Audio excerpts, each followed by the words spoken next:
If we haven't said it already, happy Halloween. And along the border this day also means another yearly tradition, Dia de los Muertos. You might be surprised how the traditions involved with the Day of the Dead came about in the beginning. Cameron County Historical Commissioner Jean Fernandez explains in our special Throwback Thursday report. Brenda, we are here in the Old City Cemetery in Brownsville. There are 26,000 souls that are buried here.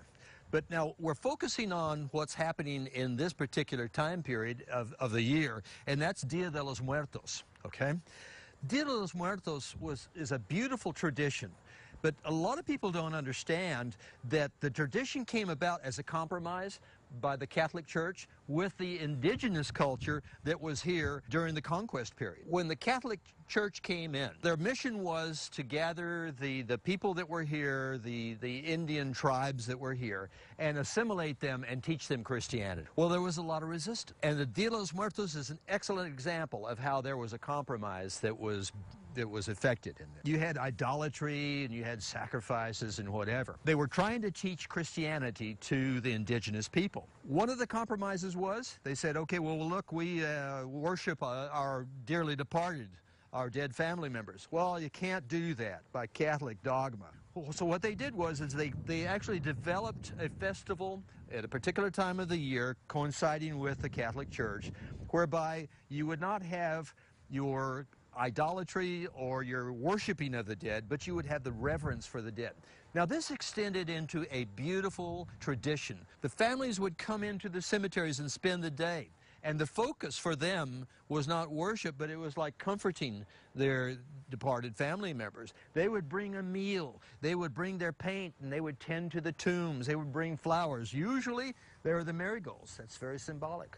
And they would sit here and they would say, "Oh, Don Jesus, we miss you so very much." And so it was a pride thing that they were joining with their ancestors. There was another compromise that was very interesting between the indigenous culture and the Catholic Church. And that was on, some of you might have seen the masks that are in the Indian cultures of Oaxaca and all of that area. Well, the masks, first of all, started off as being a devil worship type of thing. The Catholic Church says we can't have any of that. So what they did was, let's turn it around. Why don't we utilize these masks? And they're horrendous. They have all kinds of snakes and whatever. Why don't we utilize the mask as scaring off evil spirits? And that's the compromise that they reached. You shouldn't take a cemetery as being Hollywood. There are certain aspects of it that are very colorful. And my friends, all of my friends are very, very colorful. But they are not mean creatures. You don't have somebody that's going to grab your ankle when you pass by a tomb and drag you into the crypt. No. This is somebody's grandfather. Both of them. So therefore, the cemetery should be taken in a term of reverence. The stories that are here associated with the people that are buried in the Brownsville Cemetery will fill a book.